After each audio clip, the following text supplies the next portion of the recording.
¿Qué tal? Muy buenas tardes. Hoy, miércoles 5 de mayo, presentamos la emisión número 28 de Diálogos y Debates, un espacio creado para dialogar sobre temas de la actualidad local, regional, nacional e internacional y debatir sobre los diversos temas que nos parece merecen ser puestos en tensión. En esta emisión de Diálogos y Debates, en la sección Memoria Histórica de Nuestra América, revisamos con Marco Antonio Moreno el contexto geopolítico de la batalla del 5 de mayo de 1862 en Puebla. En la segunda sección, pasamos revista a las noticias seleccionadas por quienes hacemos este programa y que por su impacto consideramos trascienden la coyuntura. En la sección de diálogos y debates, abordamos las elecciones, la democracia y los medios de comunicación. Posteriormente, en nuestra sección ¿Qué ver, qué escuchar, qué leer?, Víctor Hugo César nos invita a escuchar el álbum Alma de Julio Revueltas. Y finalmente, en la sección de Dialogando con el Arte y la Cultura, Adriana Paola entrevista a Olivia Terova, escritora ganadora de diversos premios estatales y nacionales, fundadora de Amable, casa editorial independiente. Acompáñenos en los 50 minutos siguientes y sin más, escuchamos a Marco Antonio Moreno y su análisis de la batalla del 5 de mayo de 1862 que hoy rememoramos. Marco. Gracias, doctor. Buenas tardes a todos. Un día como hoy se celebró hace 159 años la batalla de Puebla, un combate librado en las cercanías de la ciudad de Puebla entre los ejércitos de la República Mexicana bajo el mando de Ignacio Zaragoza y del Segundo Imperio Francés dirigido por Charles Ferdinand Latriche, conde de Lorenzés.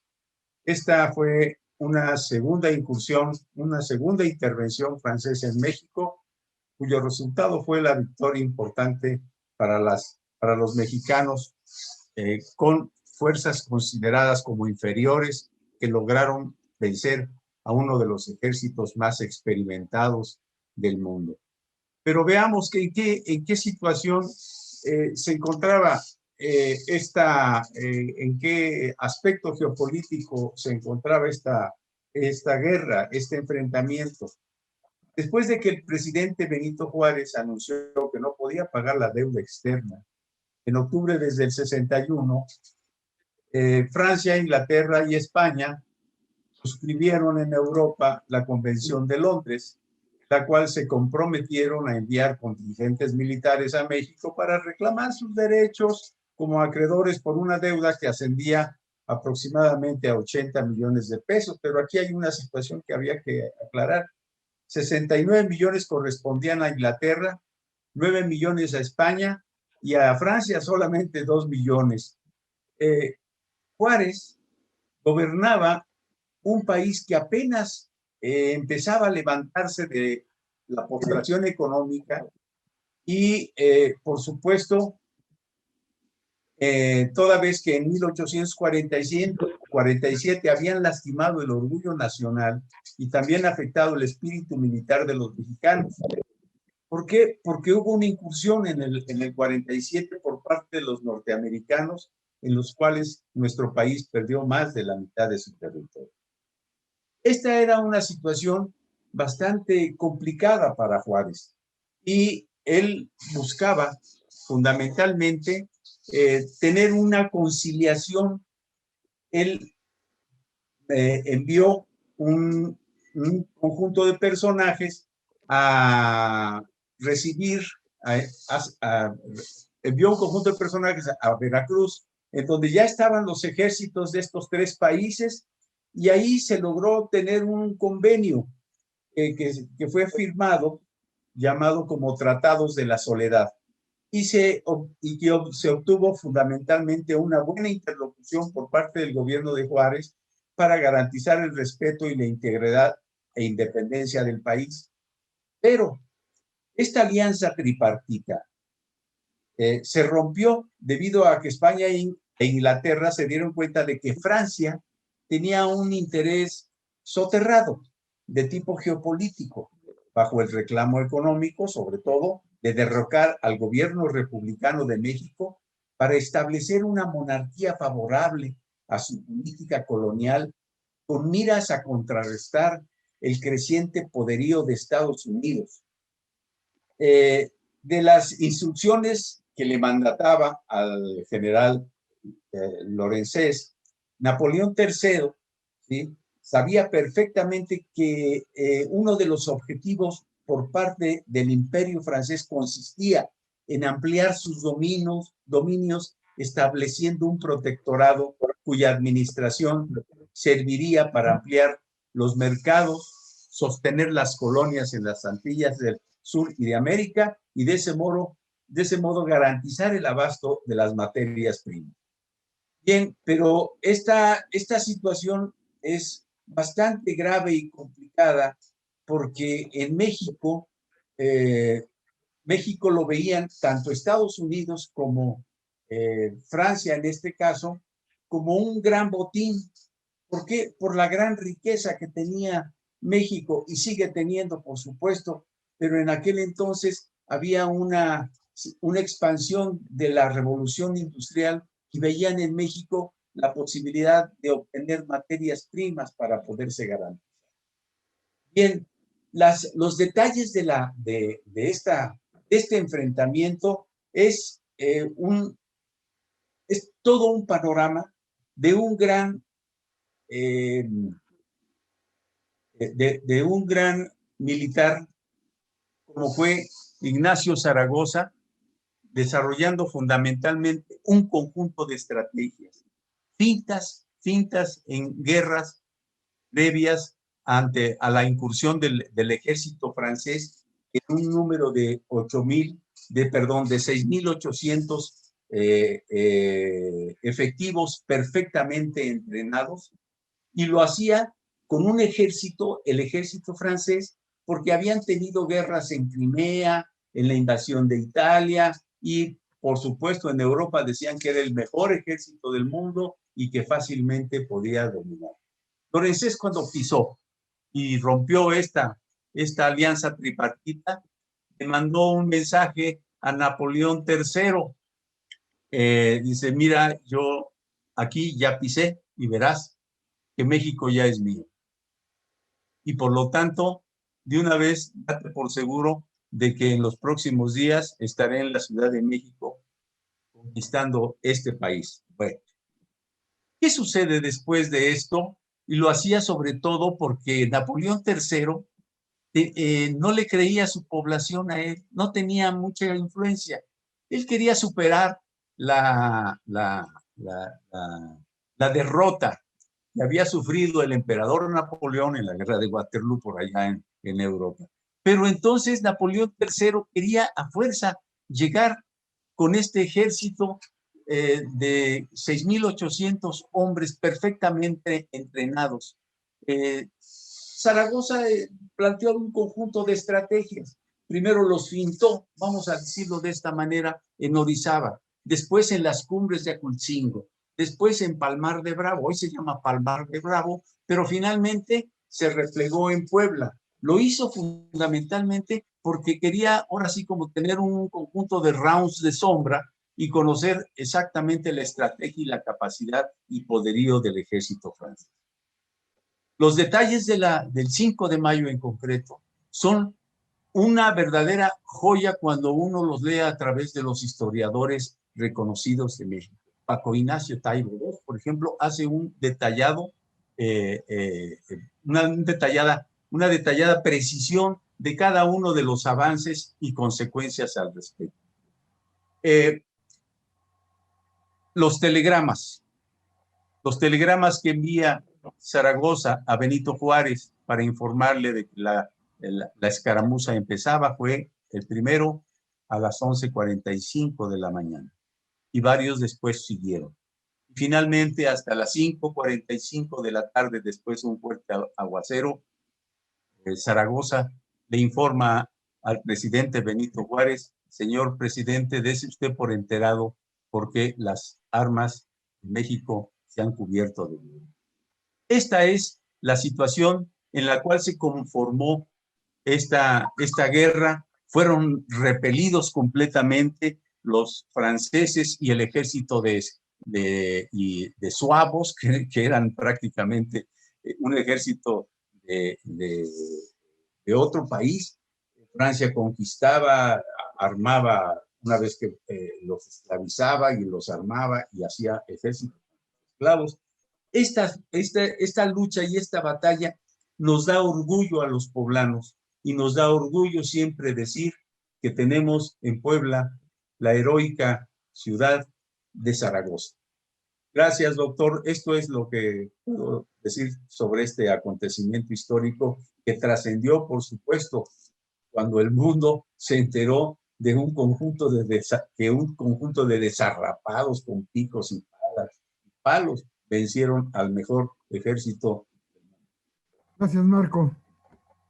Pasamos a nuestra segunda sección, que es un poco seleccionar noticias que trascienden la semana, la hemos llamado porque creemos que rebasan la coyuntura y van a tener un impacto posterior al hecho cuando ocurre. Damos la bienvenida a Lluvia García. Bienvenida, Lluvia, que hoy le presenta la noticia que seleccionó para comentarla con ustedes. Lluvia, por favor. Gracias, Doc. Buenas noches a todas y todos. Bueno, pues Colombia ha sido un país azotado por la violencia intensa del Estado desde el recrudecimiento de las tensiones de la clase expresadas por la guerrilla que detonó en 1958. Desde entonces, el conflicto se ha mantenido con altibajos.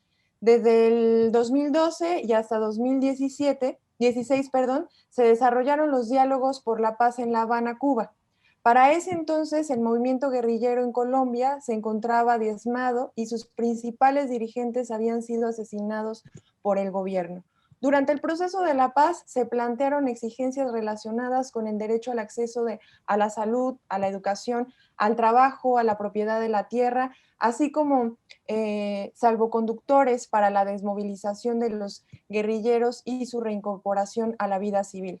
Diversos colectivos denunciaron sus sospechas de que el Estado no cumplía su palabra y que posteriormente serían asesinados una vez la desmovilización.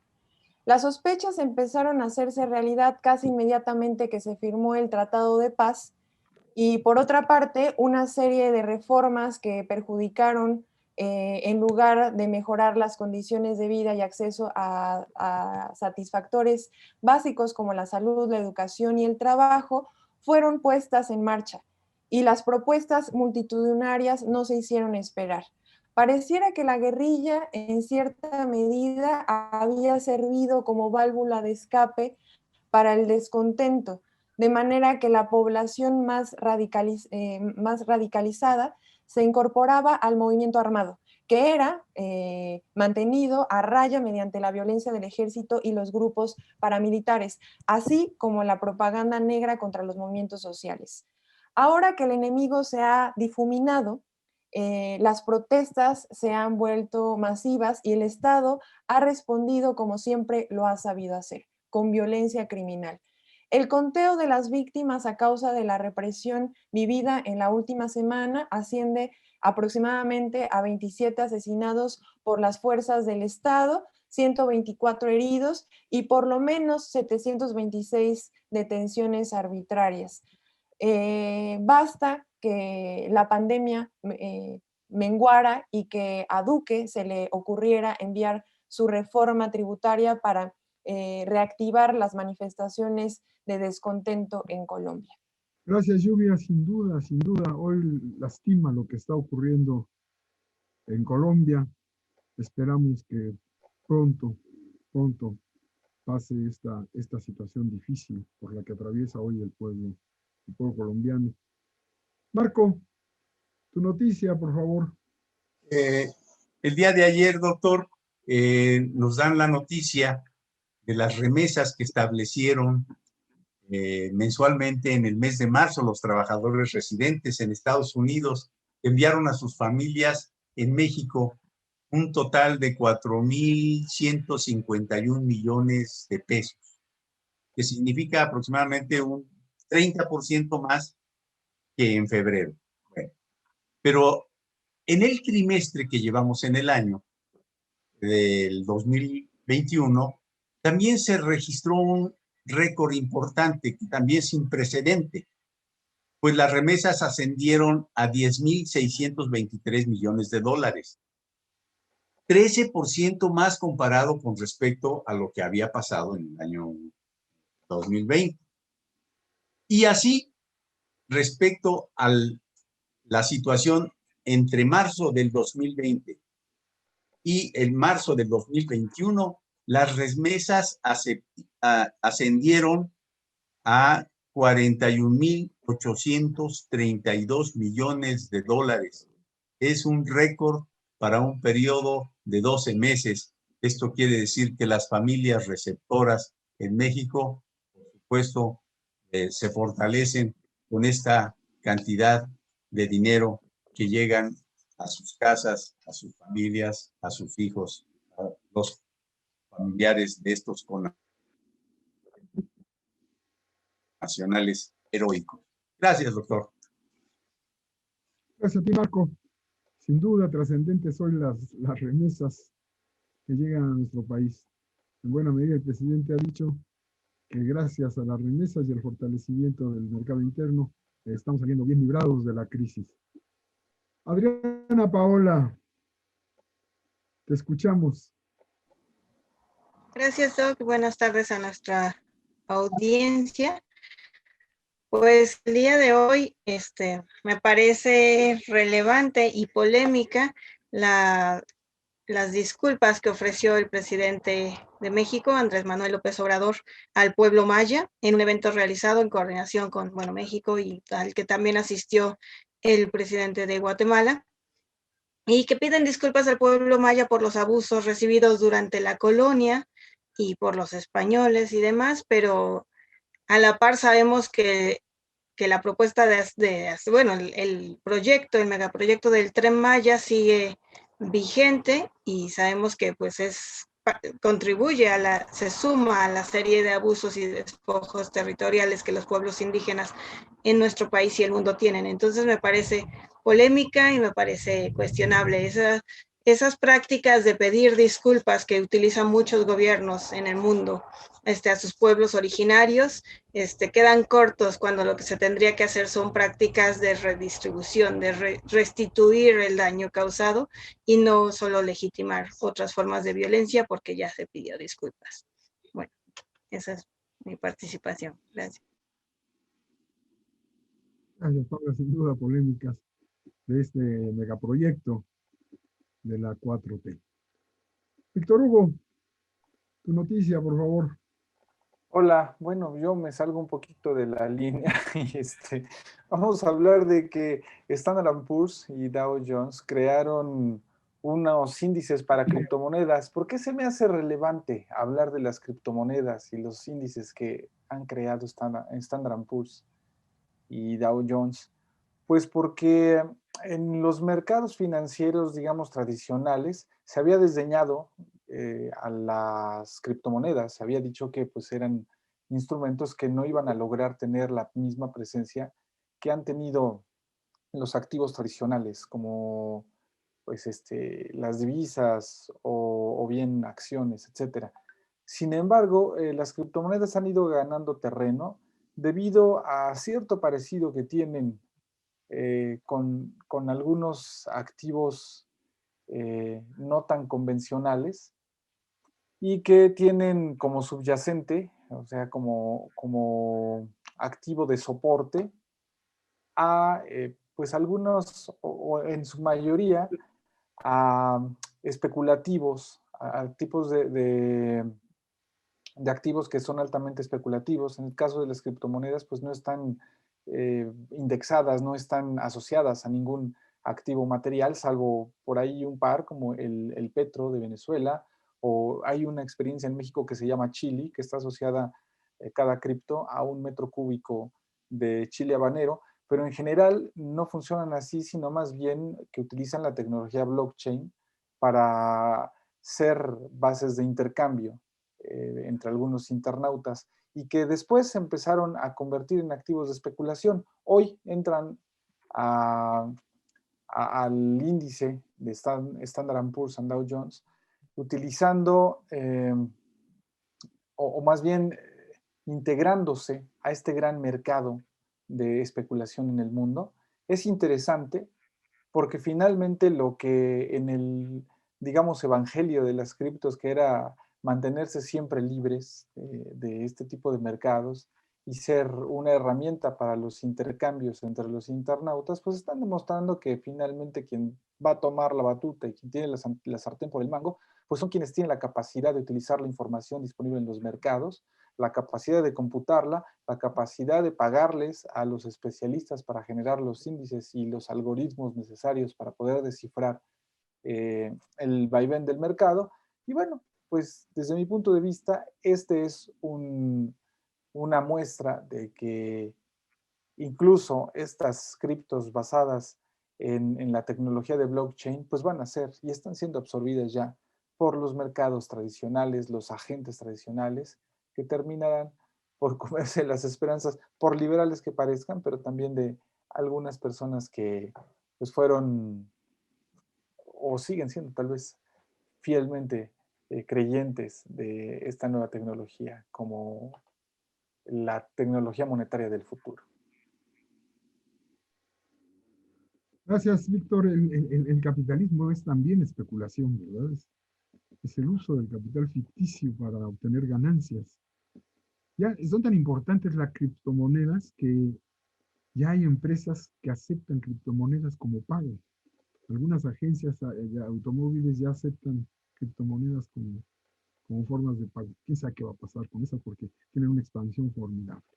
Gracias. Bueno, estas son las noticias que trascienden la semana y que van a tener seguramente un impacto posterior al hecho de la semana en que ocurren los hechos. Gracias. Pasamos ahora a la tercera sección, donde hemos seleccionado para debatir y dialogar un tema que está de actualidad: las elecciones, la democracia y los medios de comunicación. Vamos a tratar de contextualizar rápidamente este tema que preocupa a muchos. En la democracia se supone el pueblo con su voto decide quiénes son los triunfadores en los procesos electorales.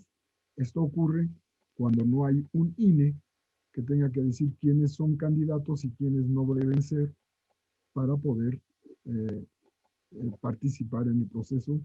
Y ya no es el pueblo el que elige totalmente, sino las propuestas que hace el INE de los candidatos que pasan su revisión. Ahora, los triunfadores, cualquiera que sea la forma, deben cumplir el mandato que les da la población, llevando adelante el programa que propusieron durante la campaña electoral y que atrajo la voluntad popular. Pero por supuesto, la democracia es también un problema de minorías, que deben estar representadas, como no, en los órganos de poder con sus propuestas que contribuyan a resolver los problemas locales y nacionales, sin impedir la fluidez del ejercicio gubernamental.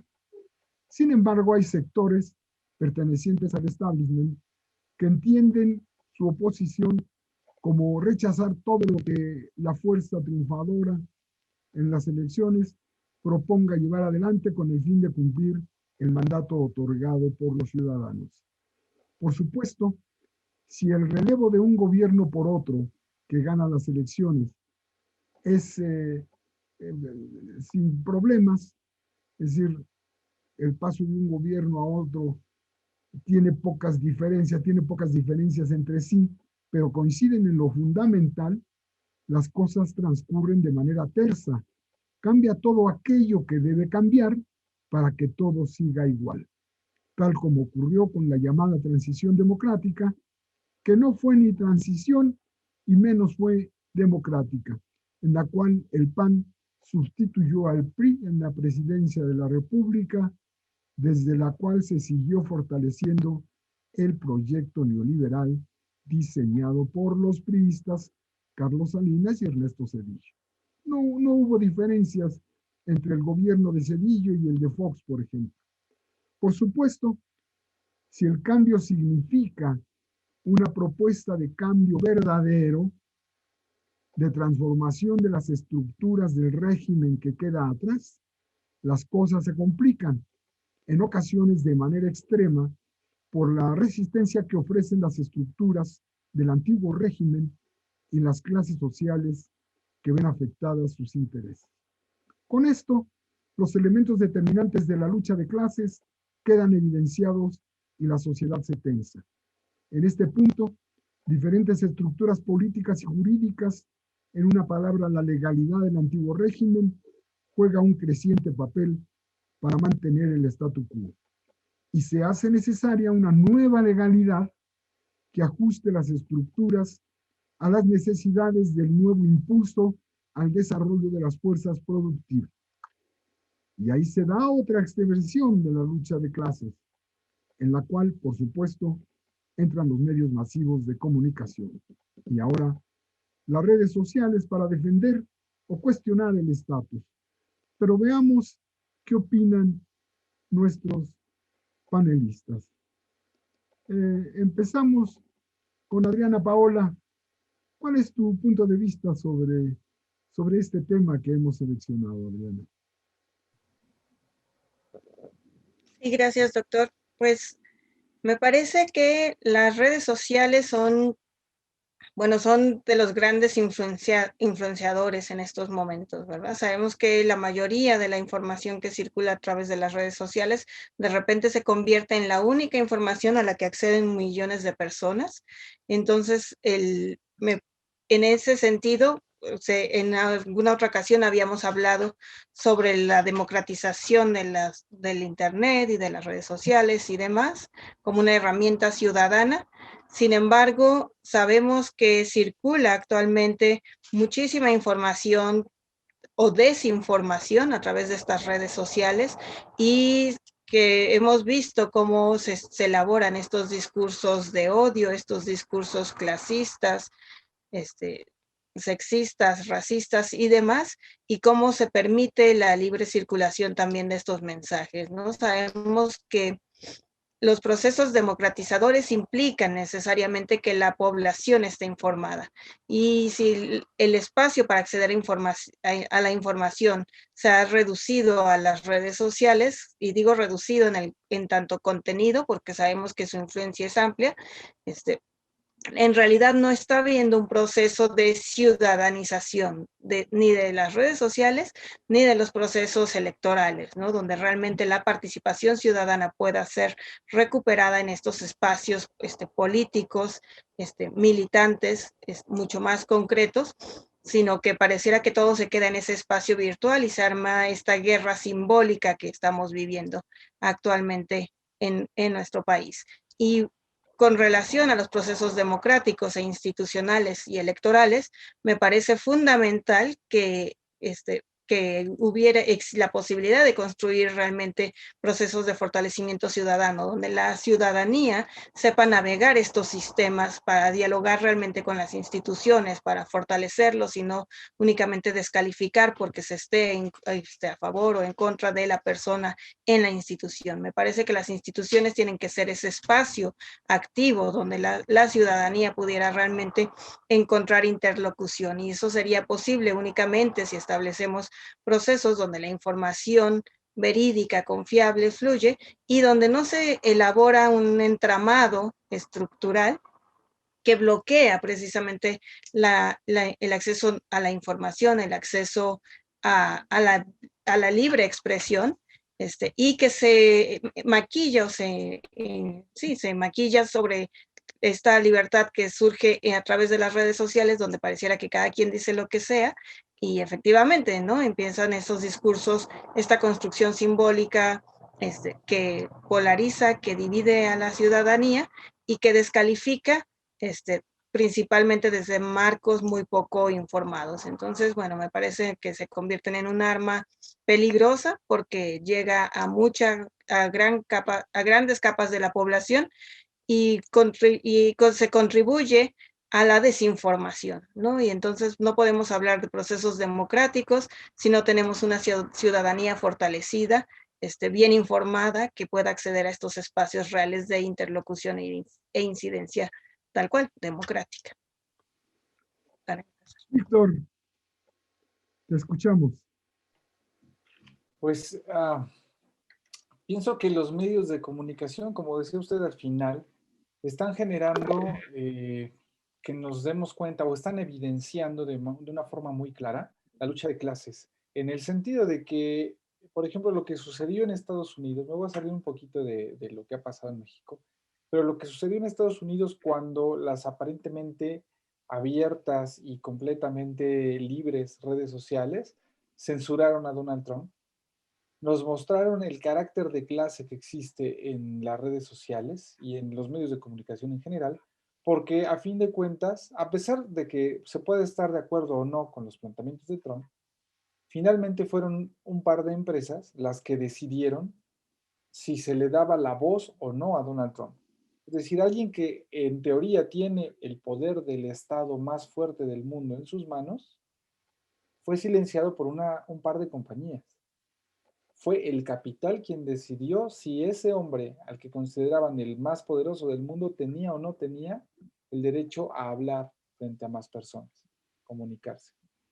Ya ni se diga que se puede hacer a través de la radio y la televisión, que son los canales más tradicionales, o sea, abiertamente han sido facciosos y abiertamente representan a los intereses de capitales muy específicos. En este mismo sentido, ellos construyen, cuando digo ellos no me refiero solo a radio y televisión, sino a los medios masivos de comunicación, les llaman, yo diría medios masivos de propaganda, porque ellos deciden a quién impulsar, a quién frenar, a quién quemar en la hoguera mediática y a quién ensalzar. Entonces, el carácter de clase se hace muy evidente, aunque muchas veces lo hace de una forma demasiado sutil. Y aquí es importante pensar en nuevas formas, sobre todo en formas apegadas a la técnica, utilizando los medios tecnológicos de los que disponemos ahora, que permitan popularizar. Utilizo la palabra popularizar para hablar desde el enfoque del pueblo, de lo popular, más que de lo ciudadano, porque lo ciudadano nos encasilla dentro del propio discurso de la liberal capitalista. Entonces, la popularización de los medios de propaganda implica no solamente la radiodifusora, no solamente la televisora o los servidores de Internet, sino implica hacer de propiedad popular los medios de producción que permiten que estos medios de difusión masiva puedan estar en manos de unos cuantos.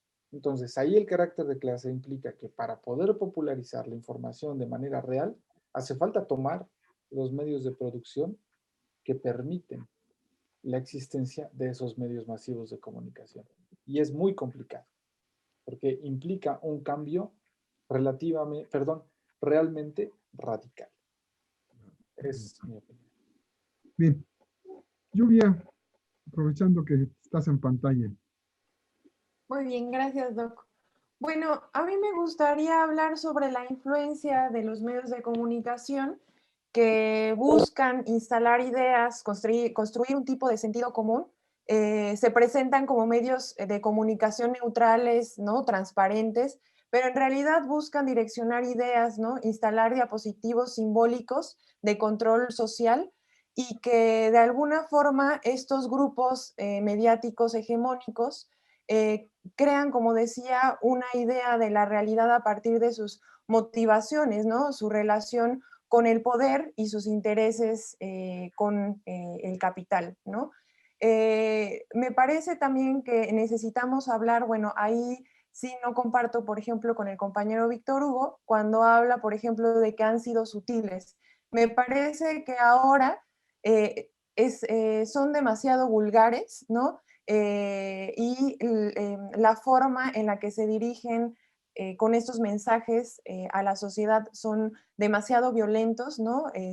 Porque buscan instalarse a partir de esas ideas, de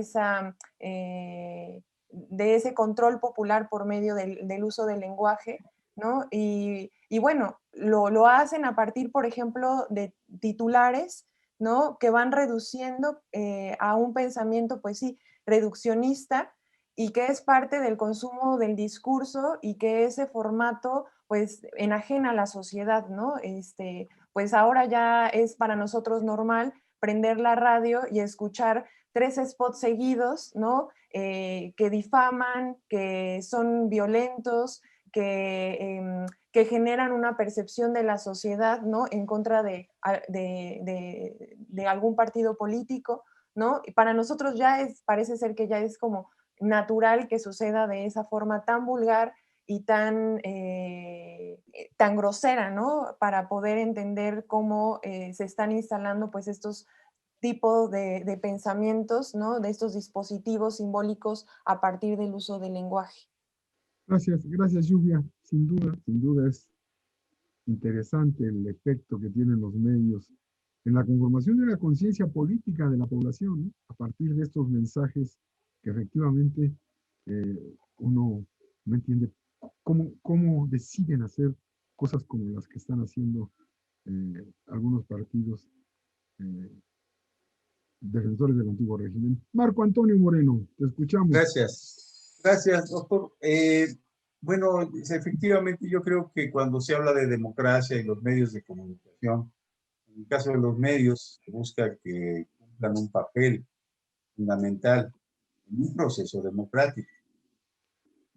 Pero desgraciadamente nosotros estamos viviendo hoy en día, y hemos visto también en otros países, procesos electorales en los cuales los medios de comunicación vician completamente el proceso democrático.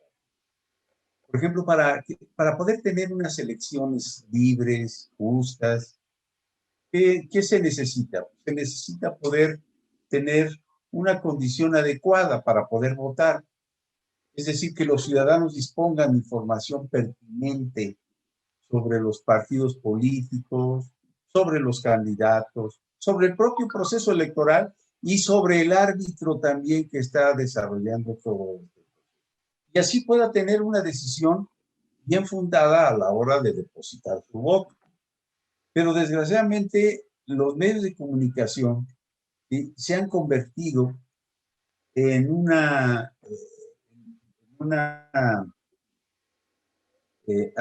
se han convertido en un mercadeo. Quisiera yo explicar esto. Depende más que otra cosa en el caso de los medios de comunicación, que no son otra cosa más que instrumentos económicos, en lugar de ser un instrumento ideológico, de divulgación ideológica. Y es ahí en donde se presentan serios problemas, porque los medios de comunicación, con tal de ganarse e hincharse de dinero por parte de los partidos políticos, etcétera, etcétera, o los candidatos, regularmente lo que hacen es permitir que el candidato o el partido político hagan esto de lo que está diciendo Lluvia, por ejemplo. Parado uno en una esquina, uno escucha la radio de que el carro que va pasando y dice, es que fulano de tal, han deteriorado la situación de México, México se está muriendo de hambre, y voltea uno a todos los demás transeúntes, a todas las demás gentes que están juntos, están muriendo de hambre, nos están matando. No nos están matando, es decir, se genera un ambiente tal que la ciudadanía le da la espalda a ese proceso. Le da la espalda y dice, pues están locos, no se puede así discutir, es imposible que yo pueda plantear e ir y depositar un voto consciente para poder tener una elección.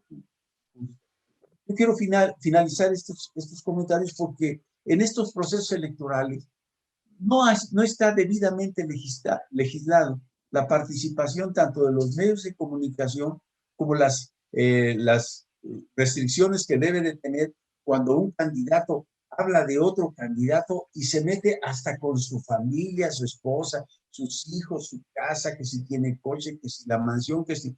Entonces, no está nada regulado al respecto. Se requiere de tener una conciencia muy fuerte en este sentido. De la misma manera, como dice Víctor Hugo, la influencia de los medios de comunicación, de las redes, también sabemos que hay quienes tienen candidatos que tienen medios de comunicación y han llegado utilizando esos propios medios de comunicación, son poseedores de esos medios de comunicación, a ser presidentes. Ahí está el caso de Berlusconi, por ejemplo. Dueño de los medios de comunicación, él se hace su campaña, y prácticamente a través de los medios él llega al poder de un país. Entonces requerimos de regular, legislar, informar y tener conciencia de que efectivamente se pueda hacer una elección justa, firme, con base en la decisión e información a todos los ciudadanos. Gracias. Sí, efectivamente es turbio el panorama. Sobre todo que hay mucha confusión. Yo creo que lo que se está creando es una confusión muy grave que beneficia efectivamente mucho a la derecha y a los representantes del antiguo régimen. No sé si alguien quiera hacer una intervención final. Si no, con esto... Yo, Doc, antes Perdón. Antes de que nos despidamos, Bueno. pues me parece importante retomar esto que habían mencionado del manejo colectivo de los medios. Creo que en México tenemos varias iniciativas interesantes y que siempre han tenido pues una constante amenaza, ¿no? De hecho, no hay una legislación que lo permita. Sabemos que la legislación de hecho los obstaculiza y por eso, por ejemplo, Radio Guayacocotla y muchas radios independientes han batallado por décadas para poderse mantener en este manejo colectivo de los medios y con un enfoque crítico y demás. Y muchas veces han sido clausurados, censurados y demás, ¿verdad? De hecho, en los 90s, a finales de los 90s, la organización independiente Totonaca, que estaba en fuerte confrontación con el Estado represor en ese entonces, con Melquiades Morales en Puebla, pues fue expulsada de la radio de Cuetzalan, porque la radio de Cuetzalan es parte de la red indigenista, entonces es propiedad del gobierno, y cómo fue vetada y demás, ¿no? Entonces vemos cómo los medios efectivamente son controlados en las lógicas de la propiedad privada, y que muy poco tenemos, aunque tenemos diversas experiencias del control colectivo de los medios, siguen siendo pues pocas y aisladas.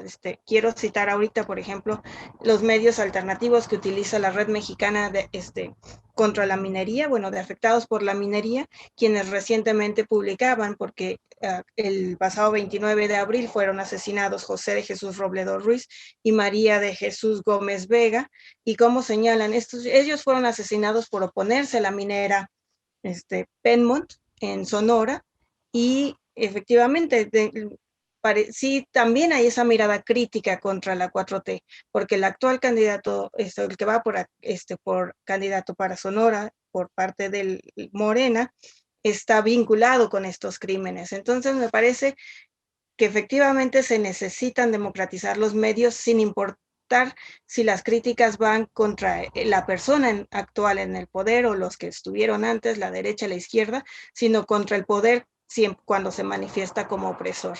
Entonces, sabemos que no importa qué escudo pueda llevar, y sabemos que no podemos generalizar, sabemos que hay gente muy comprometida en la 4T que tiene una larga trayectoria desde la academia, desde el activismo y demás, pero también sabemos que es complejo, y creo que que los medios también pues juegan un poco con esa parte, ¿verdad?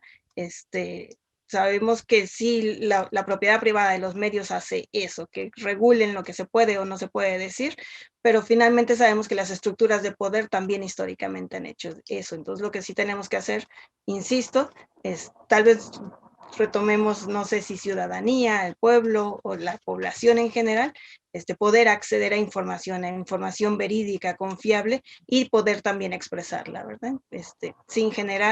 Sin que esté atravesada por esos discursos de odio, clasistas y demás, que pues definitivamente sabemos que son cada vez más evidentes, y y que quien detenta el capital pues tiene principal control de los medios, pero bueno, siempre está fuerte esa lucha también alternativa por el uso alternativo de los medios de comunicación. Y además de lo que sugieres que hay que hacer, también vale la pena dejar de ver la política como maniquea, ¿no? Es una división entre buenos y malos, donde los buenos siempre pierden, los malos siempre ganan, ¿no? Eso es importante, eso es importante. La política no la hacen los ángeles, la hacen gentes con intereses de clase. Y eso rige para todos y para todas. Bien, pues con esto concluimos nuestro debate, nuestro diálogo de hoy. Y vamos a nuestro corte de la media.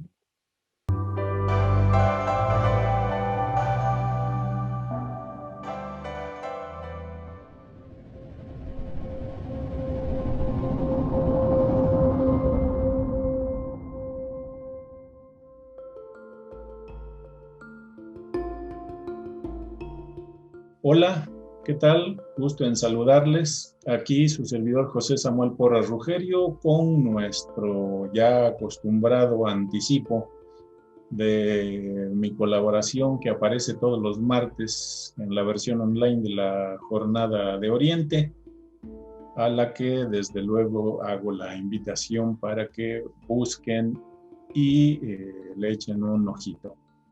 En esta ocasión mi artículo lleva por título La patronal defensa del outsourcing. ¿Han ustedes visto con qué furor, con qué enjundia la clase empresarial defiende la existencia del outsourcing? Ahora que el presidente de la República ha enviado una reforma legislativa ya aprobada en la que se limita, no se suprime, pero se limita la figura del outsourcing, bueno, la defensa patronal de esa figura es verdaderamente airada, por un lado, pero a mi juicio también es un poco desvergonzada o muy desvergonzada cuando está plenamente demostrado que el outsourcing es una figura que sirve realmente para encubrir estafas de los derechos laborales de los trabajadores, evasión del régimen de seguridad social y evasión al fisco. Este es el tema que abordo en esta ocasión y al que respetuosamente invito a ustedes a que hagan su lectura y si tienen algún comentario que hacer, se los agradeceré mucho. Que tengan muy buen día. Muchas gracias. Hasta luego.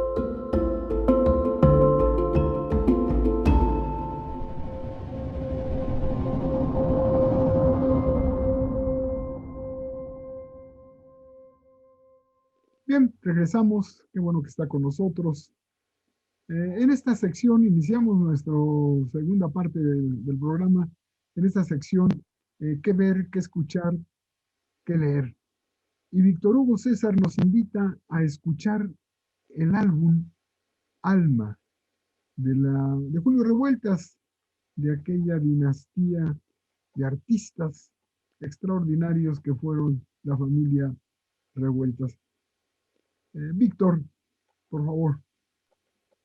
Gracias, Doc. Pues sí, México no sería lo que es sin revueltas y sin las revueltas y sin los revueltas.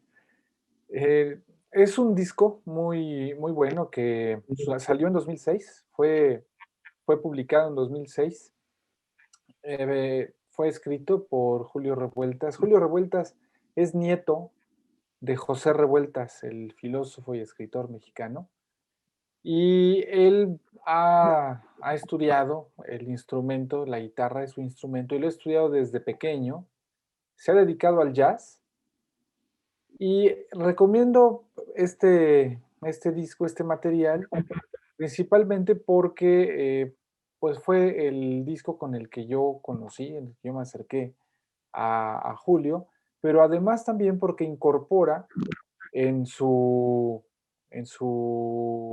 interpretación un instrumento que caracteriza a pocos artistas en la actualidad, que es la biotarra. Él así lo denomina, la biotarra, pero es una guitarra modificada, tocada con arco para violín, y que él mismo dice que surgió esta idea a partir de alguna vez que estaba tratando de experimentar cosas nuevas para la guitarra, porque ya le había chocado el sonido del distorsionador tradicional de la guitarra, los arpegios ya también le habían hartado, entonces buscaba un sonido ya no convencional a partir de la guitarra, y un día en un estudio de grabación, si no me falla la memoria, decidió empezar a tocar su guitarra con un arco de violín.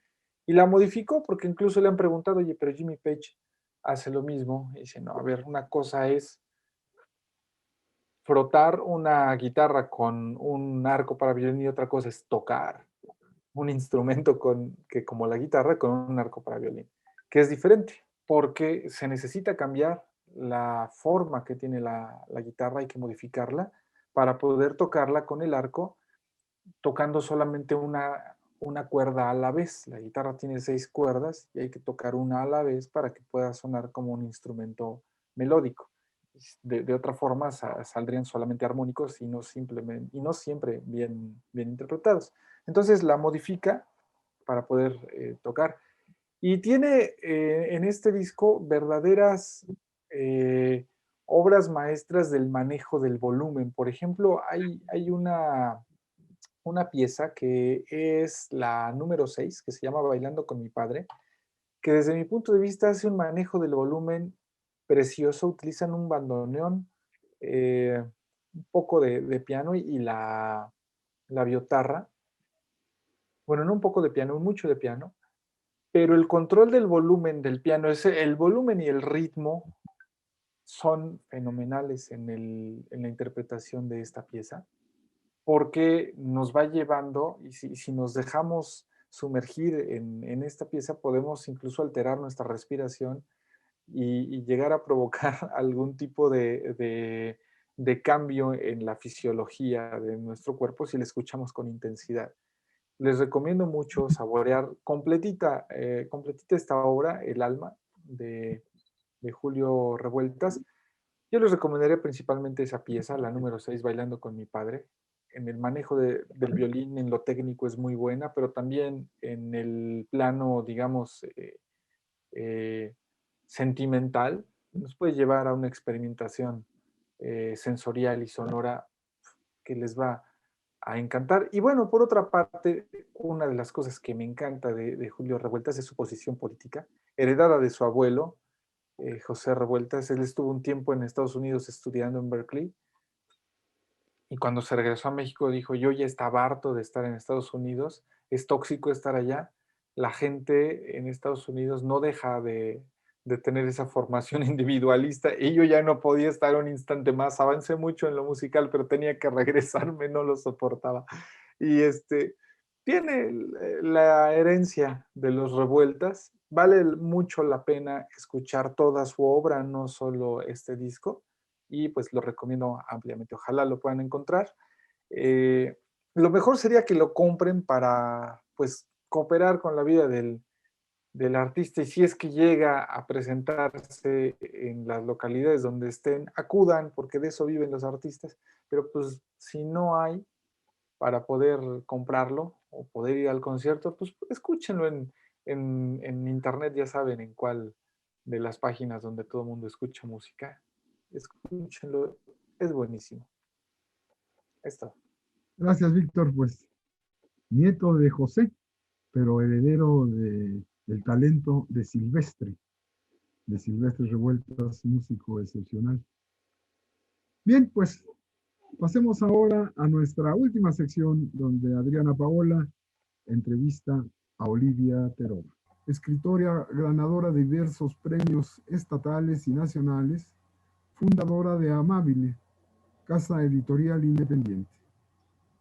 Paola. Efectivamente, Doc, muchas gracias y bienvenida, Olivia. Es un placer tenerte aquí. Tuve el honor de ser tu profesora en la Facultad de Comunicación de la UAP, y nos encantará conocer un poco sobre esta literatura que escribes tú, ¿no? Me gustaría que nos platicaras brevemente sobre estos premios que has ganado y bueno, posteriormente me gustaría que nos dijeras, hay ciertos debates sobre si hay literatura para mujeres, literatura hecha por mujeres y literatura feminista, y bueno, ¿cuál es tu punto de vista en torno a eso? Adelante, Olivia. Muchas gracias, Adriana, y muchas gracias a todos ustedes por recibirme y por invitarme a platicar aquí con ustedes. Me emociona mucho que hablemos de esto porque sí recuerdo nuestras clases ahí en la Facultad de Comunicación y pues, no sé, es muy lindo poder volvernos a encontrar y conversar de estos temas. Respecto a los premios, pues los primeros premios que obtuve fueron premios estatales, que siempre son un gran soporte para quien empieza a escribir. Uno de ellos fue por cuento y otro fue por ensayo. El de ensayo hice una gestión de mi parte en conjunto con el Instituto Tlaxcalteca de la Cultura para poder usar ese premio o las oportunidades que da ese premio para publicar el libro en una editorial independiente. Más adelante obtuve otro premio de cuento en Aguascalientes, que es el premio Salvador Gallardo Dávalos, y ahí también gestioné una coedición. Y el resultado de esto es que ahora tengo 2 libros publicados con editoriales independientes y que están hechos en coedición con los institutos de cultura de Tlaxcala y de Aguascalientes. Uno de ellos se llama Un lugar seguro, el otro se llama Respirar bajo el agua. Y el de Un lugar seguro es el libro de ensayos, y lo traigo a cuento porque justo hablo un poco de eso, de ese tema tan complicado que es pensar la literatura a través del género, ¿no? Y más que nada en este libro yo me hago muchas preguntas, creo que no tengo muchas conclusiones, y eso es algo muy bonito del género del ensayo, que es ensayar, que es practicar, que es darle vueltas a un tema y no siempre llegar a una conclusión, porque a veces llegar a una conclusión es también decir una mentira, o sea, a veces ser tan determinante en la literatura implica fijar posturas y no dar espacio a que también los lectores y las lectoras imaginen y piensen qué es lo que sigue a continuación. Y respecto a este tema, también lo hablo un poco en el libro, ¿no? O sea, de hecho, hablo del ensayo de Virginia Woolf, de Una habitación propia, donde ella menciona que quisiera tener una literatura hermafrodita, que tuviera las cualidades de las mujeres como se pensaban en su época, delicadas, íntimas, caseras, etcétera, metidas en la casa, y la de los hombres, ¿no? Que es la épica, la aventura, el protagonista. Y también lo trato de pensar con perspectiva, o sea, han pasado muchos años de que se publicó este ensayo y ahora tenemos una perspectiva de género muy distinta, y también lo trato de pensar con cómo me determino yo como escritora. No estoy segura de que yo quiera escribir pensando mi literatura es femenina. No obstante, yo soy mujer y he vivido en un contexto que violenta a las mujeres de muchas formas, tanto simbólicamente como con violencia física, y es algo de lo que quiero hablar. Entonces pienso que el género no es que determine la forma de escribir, sino que nuestra forma de vivir determina nuestra escritura, y la vida de las mujeres es de cierta manera en este contexto. Pero tampoco me gusta mucho que estén estas etiquetas, ¿no? De como pensar, esto es aburrido, este es íntimo de la casa. No sé, hay muchos prejuicios a través, que son los mismos prejuicios que tenemos con el género. Entonces creo que es un tema que da muchísimo para hablar y para reflexionar, y es parte de lo que quise hacer con este libro. Muchas gracias, Olivia. Yo coincido en esta parte que señalas, de repente se asume que si es una mujer autora, va a estar hablando únicamente de lo que tradicionalmente se identifica como lo femenino, ¿no? Y bueno, sabemos que afortunadamente esos estereotipos, esos roles estereotipados de género cada vez están más cuestionados, y creo que no necesariamente hay literatura para mujeres, pero sí hay literatura hecha por mujeres que tiene esta diversidad que tú ya bien has señalado.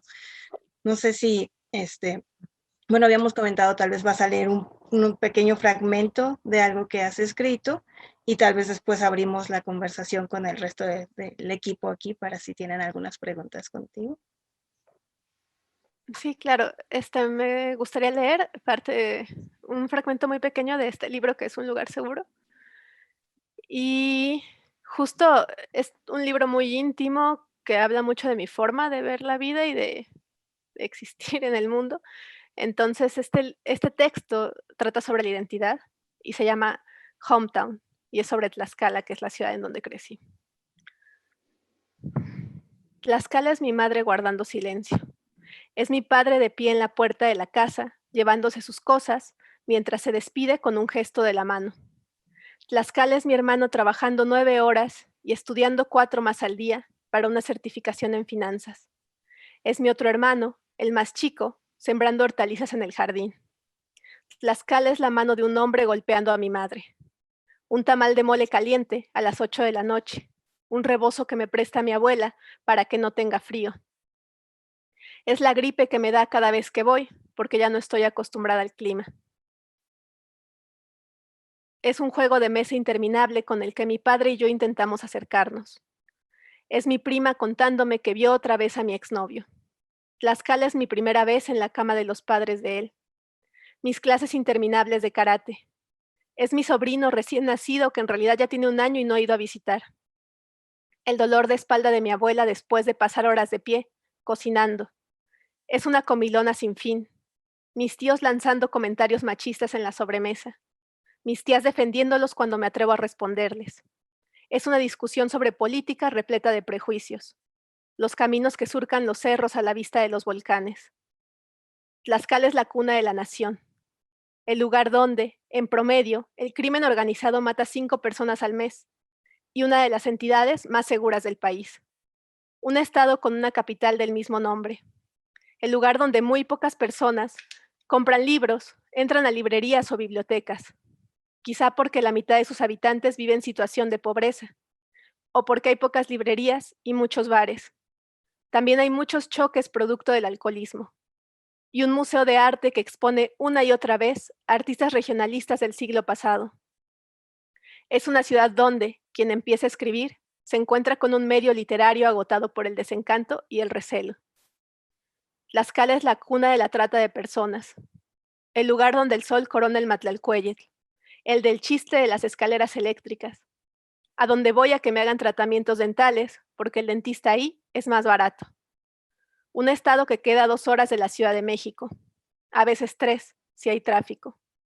El sitio donde me duele todo, donde lloré tanto, donde entré por primera vez sola a una iglesia, así, llorando, y hablé con Dios. El lugar al que vuelvo cuando estoy triste, y que casi siempre me deprime más. Pero a veces no. A veces volvemos a encontrarnos, la ciudad y yo, y nos contamos secretos. Muy hermoso, muy diverso, ¿no? Como esa dualidad o esa multiplicidad de identidades que se conjugan en un espacio. No sé si alguien del equipo quiere hacer algún comentario, alguna pregunta para Olivia. Oye, yo te quiero preguntar algo. De repente, al escucharte, me parecía, bueno, además de que lo estás hablando en primera persona, lo estás leyendo tú y ahora para quien nos escuche y nos vea va a ser más fácil leer el libro porque al leerlo se puede imaginar que lo estás leyendo, pero ¿cómo tú te posicionaste a la hora de estarlo leyendo? ¿Fue una intención o simplemente fluyó? Lo digo porque de repente hay como consejos que parecen recetarios a la gente que empieza a intentar escribir, pero fluye muy bien. ¿Cómo te salió? ¿Fue espontáneo o tenías esa intención? Cuando lo empecé a escribir, Sí. ok, gracias. Pues realmente este libro lo escribí después de que llevaba mucho tiempo escribiendo cuento, pero mucho tiempo, o sea, empecé como a los 20 años, entonces ya llevaba 10 años escribiendo cuento y dándome de topes contra muchas cosas respecto a la publicación, respecto a cómo situarse como escritora, y la verdad sí es difícil. Entonces, este otro libro, Un lugar seguro, es un libro de ensayos donde me hago muchas preguntas sobre por qué es tan difícil escribir siendo mujer.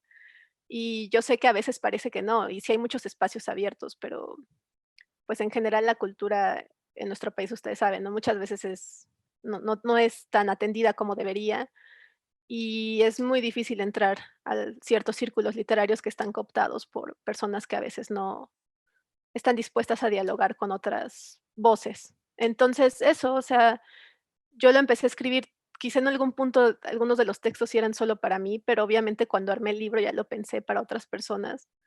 Y no sé, creo que solo pensé en ser sincera y fue saliendo. Una parte fluye, pero otra hay que calcularla y planearla mucho y revisar y bueno, así es la escritura generalmente. Olivia, estrictamente hablando, el ensayo es un género diferente al cuento. ¿Por qué los identificas? ¿Por qué identificas ensayo con cuento? Esa es una que me gustaría que respondieras. Y la otra, es decir, en esta conversación sería interesante saber, ¿has buscado ah, pasar a la novela? Por qué prefieres el cuento a la novela? Y si estás pensando en algún momento escribir alguna novela. Ay, muchas gracias por tus preguntas, Jaime. Sí, sí diste en el punto con varias cosas. O sea, para empezar, no es precisamente que identifique el ensayo con el cuento, sino más bien que escribir narrativa, llegué a un punto en donde quería decir cosas que la narrativa no me permitía y fue que me pasé al ensayo. Y por eso están relacionados en mi vida, pero sí sé que los tratamientos son muy distintos, aunque puede usar técnicas narrativas el ensayo, pero va hacia otro lado. Ahora, respecto al cuento, es muy curioso porque justo como decía Adriana, yo estudié en la Facultad de Comunicación y estuve un tiempo en la SOGEM en Puebla, en la Escuela de Escritores. Entonces ahí tuve a profesores así como Sebastián Gatti, que es un profesor que yo admiro muchísimo de allá de Puebla, conocí a José Luis Zárate también. Y hay una tradición de cuento allá en Puebla muy, muy fuerte. De hecho, yo en 2016 obtuve el Premio Latinoamericano de Cuento Edmundo Valadez en Puebla. Y es algo muy significativo para mí porque a partir de mis clases en talleres yo dije, voy a ser cuentista y me tenía esta frase que había dicho Borges, la tenía súper metida en mi cabeza de una novela es un cuento que salió demasiado largo, ¿no? Y esta cosa del cuento tiene ciertos retos para los lectores que son muy interesantes. Y hubo un tiempo que sí lo pensé así, aunque la verdad ahora ya estoy escribiendo una novela y me doy cuenta de que también es otra cosa, ¿no? Pero pues por varios años tuve mucho entusiasmo por el género y me metí mucho en el género del cuento. Estuve leyendo a Edmundo Valadez, como decía Borges, a Elena Garro y pues precisamente por eso es que yo escribí en ese género, porque me gustaba muchísimo, bueno, me gusta muchísimo, aunque ahora estoy explorando otras cosas. Gracias, Olivia. Olivia, mencionas que estás escribiendo ahora una novela. Ese es tu nuevo reto. ¿Para cuándo piensas publicarla? Bueno, como ya también estamos sobre tiempo, bueno, también si nos informas dónde la gente puede comprar tus libros, contactarte, seguirte en tus redes sociales, etcétera. Sí, Adriana, pues la novela no quiero dar fechas porque sí es un nuevo reto y creo que se va a llevar un par de años todavía, pero lo estoy disfrutando mucho. Y respecto a contactarme, estoy en todas las redes como Olivia Terova, en Twitter, en Facebook, en Instagram, y para conseguir mis libros se pueden conseguir en varias librerías independientes, en Profética seguramente estarán. Em, en Tlaxcala también hay otro lugar, en Echemos Cambalaches, sobre todo en librerías independientes es donde más se mueven, pero si no, pues se pueden conseguir en la página de la editorial Paraíso Perdido, que también se encuentra en internet muy fácil. Pues muchísimas gracias, Olivia. Y bueno, eso es, creo que tu trayectoria como escritora es una parte inspiradora para la comunidad en general y creo que es muy interesante lo que estás haciendo. Muchas gracias y esperemos que no sea la única vez que nos visites por aquí. Muchas gracias a ustedes, me dio mucho gusto saludarlos. No, por supuesto, estás invitada cuando quieras venir hasta tu casa. No hasta que Muchas acabe gracias. la novela, no, son mucho tiempo. A lo mejor yo ya no la leo, pero pronto. Bueno, pues con esto concluimos nuestra emisión 28 de Diálogos y Debates. Los esperamos la próxima semana en este mismo canal, a esta hora, en el canal de la Jornada de Oriente en YouTube. Gracias.